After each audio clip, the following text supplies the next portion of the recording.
मैं आर के पाठक गोल्डन इससे पूर्व रेल दूत की बहुत सारी कविताएं सुना चुका हूं। उससे पूर्व भी मैथिली और हिंदी की कविताओं से आप लोगों को आप्यायित किया है। आज मैं एक नवीन पुस्तक, नवीन काव्य जिसका शीर्षक है, जिसका नाम है स्मृतियाँ, उसकी रचना मैंने ही की है। और उसमें जो हमारी स्वानुभूति है, उस स्वानुभूति के बारे में पहले कुछ, जिसको भूमिका कह सकते हैं, उसके बारे में कुछ सुन लिया जाए और सुनने की कृपा की जाए। स्वानुभूति। आदर्श पुरुषों का सम्मान, पितरों के कल्याणार्थ किए जाने वाले वैदिक कर्म या सब जन हिताय की भावना से स्वच्छ कार्यों का संपादन इत्यादि शुभ कर्मों के लिए हमारे मनीषियों ने जोरदार शब्दों में क्यों उपदेशित किया है। गार्हस्थ्य जीवन और उसमें भी संयुक्त परिवार में रहकर जीने की उत्कृष्ट कला को क्यों सर्वोपरि माना गया है। अपकर्म या कुकृत्यों के विरुद्ध सामाजिक स्तर पर ही विभिन्न उपायों से दंड देने की सुनिश्चितता का क्या प्रयोजन है। परिवार या समाज को एक साथ ले चलने के लिए कैसी अनिवार्य औपचारिकताएं अपेक्षित हैं। फिर उनका उन्मुक्त भोगवाद की उच्छृंखल नाटकीयता से समाज का वर्तमान स्वरूप अगर बदरंग होता जा रहा है तो यथासंभव किस तरह का अनुशासन कारगर सिद्ध हो सकता है। ऐसा तो नहीं कि भौतिक विकास की दौड़ में ये सभी जिज्ञासाएं निरर्थक प्रलाप का विषय बनकर उपेक्षित रख दी गई हों। इससे शांत्यर्थक आनंद का मिलना तो पूर्ण असंभव है ही। इससे तो शांत्यार्थक आनंद का मिलना पूर्ण असंभव है ही। वैनाशिक सभ्यता और सांस्कृतिक उल्लास के बीच एक सर्वमान्य पथ का निरूपण करना भी असंभव हो जाएगा। परंपरा से चली आ रही भारतीय चिंतन की पद्धति चरमराने लगी है। भौतिक विकास, सामाजिक क्रांति और आत्मिक सुख की संक्रमण अवस्था से हम गुजर रहे हैं। हम भूलते जा रहे हैं पूर्वजों का फक्करपन। हम भूलते जा रहे हैं पूर्वजों का फक्करपन, उनकी मस्त जीवंतता और जीवन जीने की उत्कृष्ट कलाओं को, जिनकी कार्यत्री प्रतिभा में आकाश तक को चीर देने का अदम्य उत्साह था। वस्तुतः यह कहना उचित होगा कि मानव जीवन भावना और विचार संबंधी तत्वों द्वारा ही शासित होता है। व्यावहारिक जीवन में इनके मूल्यार्थक शब्द नैतिकता और अनैतिकता को व्यापक अभिवृत्ति से संप्रसादित करना अनिवार्य हो गया है। कोई आश्चर्य नहीं कि बौद्ध धर्म ने गार्हस्थ्य से संन्यास को जितना महत्व दिया था, उससे कहीं अधिक आधुनिक विचारधारा की संस्कृति ने विकृत विकास को श्रेयस्कर मानकर हमें गर्त में मिलाने का प्रयास किया है। पुरुषार्थ के जिन 4 सोपानों द्वारा मनुष्य की सद्गति संभावित थी, उनमें से धर्म और मोक्ष को छोड़कर सिर्फ अर्थ एवं काम की प्रधानता अनुष्ठेय हो गई है। सांस्कृतिक मूल्यों के विघटन की भयावह स्थिति से त्राण पाने के लिए अभ्युदय और निश्रेयस का कौन सा मार्ग उपयुक्त समझा जाए। कामनी कांचन का संयोग तो ऊर्ध्वंग यात्रा अवरुद्ध ही करेगा। कामनी कांचन का संयोग तो ऊर्ध्वंग यात्रा अवरुद्ध ही करेगा। संस्कार, नीति अनीति, स्वचरित्रता और धर्म की अनेकानेक कथाएं पढ़ने या सुनने को मिलती रहती हैं, पर आत्मवत् सर्वभूतेषु की संस्कृति कैसे विलुप्त होती जा रही है। मन व्यवस्थित नहीं है तो संस्कार का फल कैसे प्राप्त होगा। अज्ञानी तो अज्ञानता के कारण पथभ्रष्ट है, ज्ञानियों को कैसे आधुनिकता के चकाचौंध में दृष्टिदोष की बीमारी लग गई है। इससे तो अच्छा खुल्लम खुल्ला चारवाकी पथ की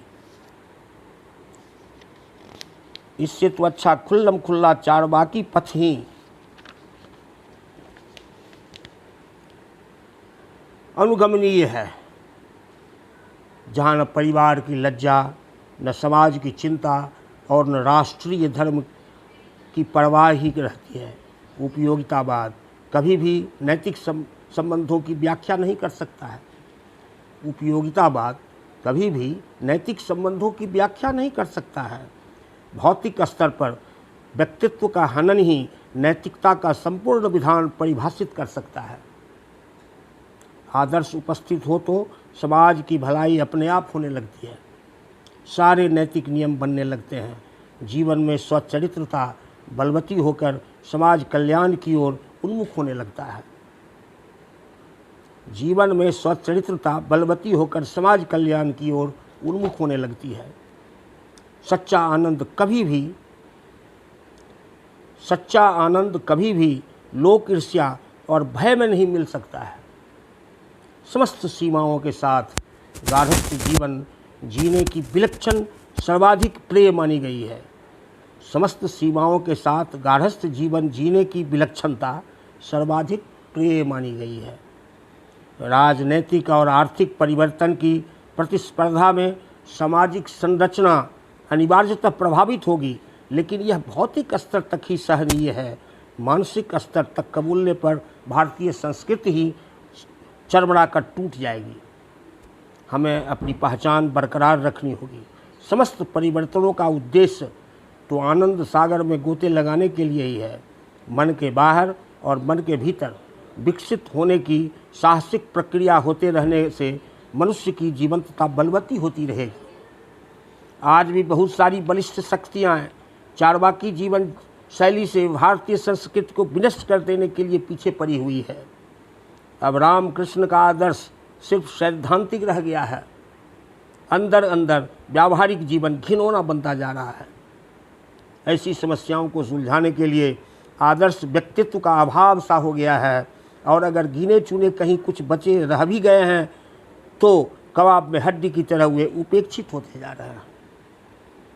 आर्थिक, राजनीतिक और सामाजिक क्षेत्रों में हम संक्रांति की अवस्था से जब गुजर रहे हों, तब तो और अधिक सतर्कता के साथ सब कुछ करते हुए भारतीय संस्कृति के मूल स्वरूप को संरक्षित रखना अधिक समीचीन है।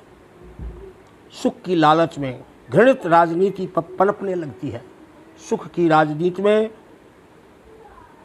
लालच में घृणित राजनीति पनपने लगती है, और उसके साथ पापाचार समाज में घुसकर श्रांत पैदा कर देता है। आदि भौतिक विजय या उपलब्धि की सभ्यता कभी भी अस्थिर शांति नहीं दे सकती है। आदि भौतिक विजय या उपलब्धि की सभ्यता कभी भी अस्थिर शांति नहीं दे सकती है। जनक का मार्ग ही गीता का सही मार्ग है, सिर्फ व्यवहार में उसको प्रत्यक्ष करना है।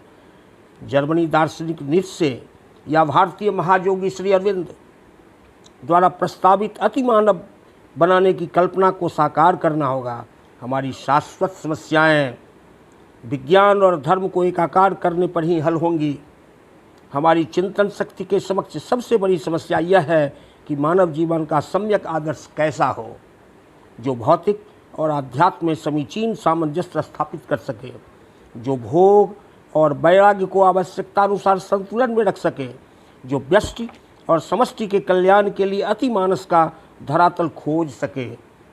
वैयक्तिक जीवन में झूठ बोलना या राष्ट्रीय अंतर्राष्ट्रीय मंच पर झूठ बोलकर तुमुल करतल ध्वनि से स्वागत प्राप्त कर लेना मनुष्यता के घोर पतन का दृष्टांत है। अधिकार को समझने के पहले असरारे खुदी के अत्यंत व्यावहारिक कथन का हृदयंगम कर लेने पर बहुत कुछ समस्याएं स्वतः हल हो सकती हैं। ईश्वर उसे प्यार करता है जो अपनी जीविका आप कमाता है। उस व्यक्ति को धिक्कार है जो अपनी रोटी दूसरों की मेज से पाता है। वह मनुष्य धन्य है जो धूप में प्यास से जलने पर भी खिजर से एक प्याला पानी नहीं मांगता। भीख में मिला हुआ समुद्र भी जलोदधि है, ज्वालोदधि है।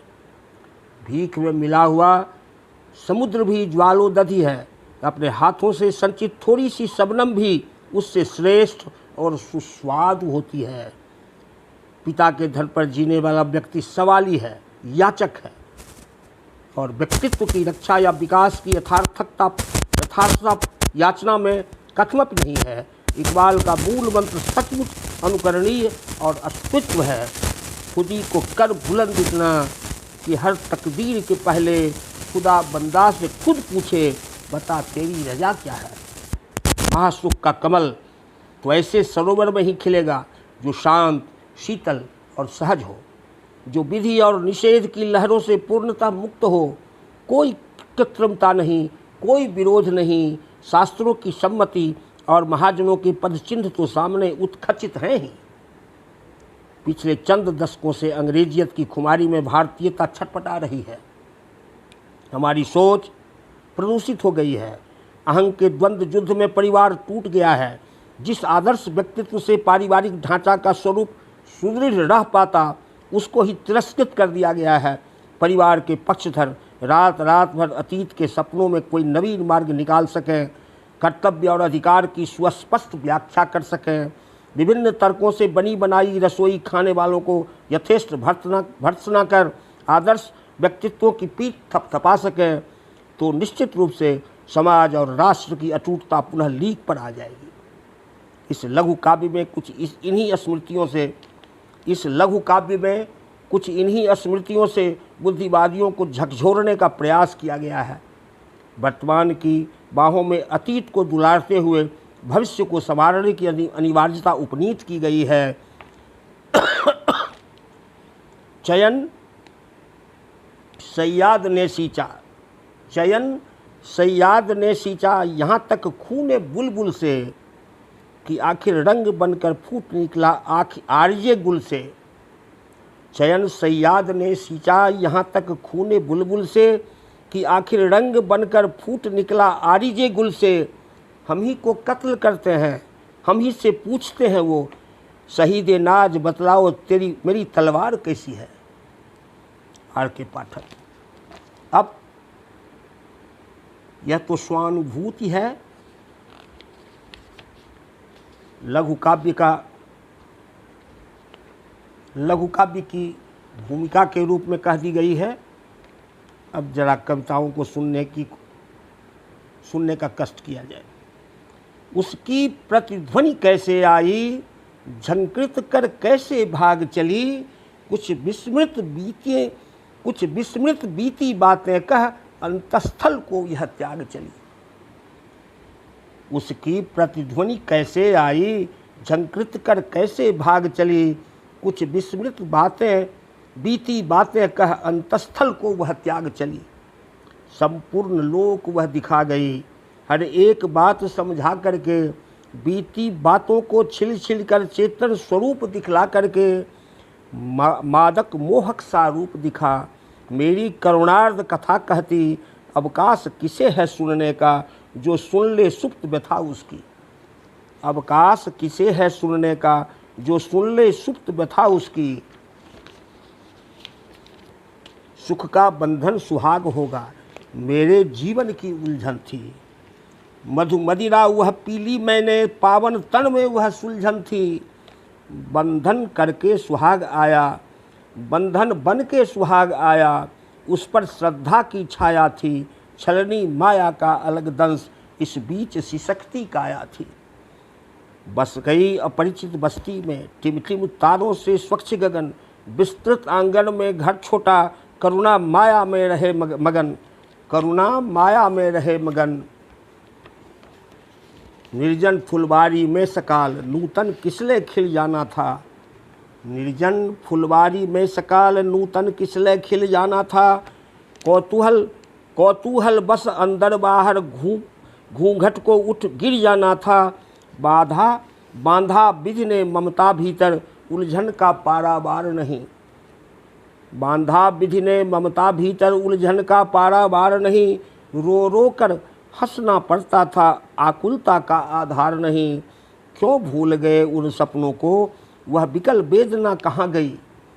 क्यों भूल गए उन सपनों को, वह बिकल वेदना कहाँ गई। कुछ शेष चिन्ह है बचे खुचे, छिद्रित नावें जब जहाँ गई।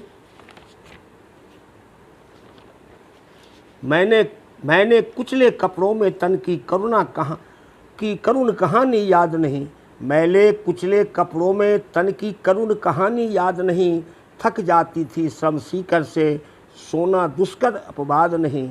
चांदनी भरी चकमक रातें, चांदनी भरी चकमक रातें, वातायन से रिश्ता सुबास, सज्जित सैया पर सो न सकी, भूतल ही था मेरा निवास। पीराएं बेशुमार ढककर मुँह सोने का नाटक करती, पीराएं बेशुमार ढककर मुँह सोने का नाटक करती, बेमजा हंसी हंस करके ही मृदु बंधन का ताटक करती।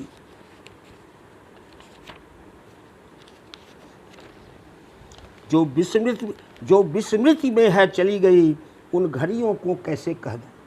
जो विस्मृति में है चली गई, उन घड़ियों को कैसे कह दूँ।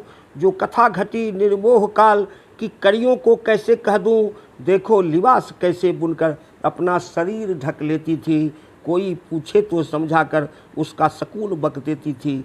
मेरा प्रयास था जीवन भर शासक शासित के साथ रहूं। मेरा प्रयास था जीवन भर शासक शासित के साथ रहूं। जो भी विकास का नियम बने, सब में सबका मैं हाथ बनूं।